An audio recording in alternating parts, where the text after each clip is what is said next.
नमस्कार, मी पंजाब डक.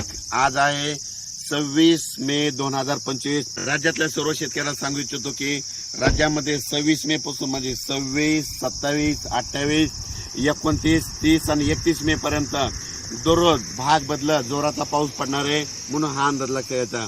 काही ठिकाणी मुसळधार पडणार आहे, काही ठिकाणी अति मुसळधार पडणार आहे, कुठं रिमझिम पडणार आहे. राज्यात सगळीकडे म्हणजे चारही विभागामध्ये म्हणजे पूर्व विदर्भ, पश्चिम विदर्भ, दक्षिण महाराष्ट्र, उत्तर महाराष्ट्र, कोकणपट्टी, खानदेश, मराठवाडा सगळीकडे पाऊस पडणार आहे, म्हणून हा अंदाज लक्षात घ्यायचा.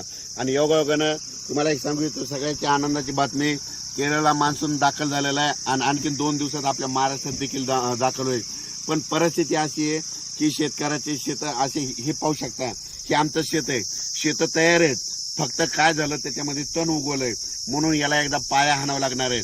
म्हणून शेतकऱ्यासाठी ज्यांचं शेत दुरुस्त करायचं त्यांच्यासाठी परत एक आनंदाची बातमी. 1 जून नंतर 1 जून ते 7 जून पर्यंत असं चांगलं कडक सूर्यदर्शन होणार आहे. 1 जून ते 7 दरम्यान पाऊस काय येणार नाही, मोठा काही चिंता करायची गरज नाही. त्या 1 जून पासून काय करा, तुम्ही संपूर्ण शेताची कामे आटकून घ्या, कारण की आता जर पेरलं तर संपूर्ण तणच उगवलंय शेताने, पाहू शकता.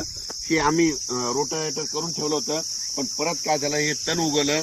त्याच्यामुळे सगळ्याला ना आता आपल्याला उकर मारून पाळी करून परत पेरणी करावं लागणार आहे. आणि ज्यांचं रान तयार आहे तर तुम्ही पेरू शकता, म्हणजे जमिनीमध्ये ओल खूप आहे, जवळपास आम्ही हातभर ओल गेलेली आहे आणि पाहू शकता.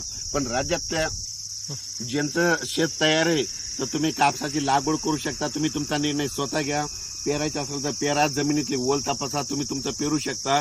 पण 1 तारखेनंतर 7 तारखेपर्यंत शेतकऱ्याला मेहनत करण्यासाठी म्हणजे पाऊस थोडा विश्रांती घेणार आहे, म्हणून हा अंदाज लक्षात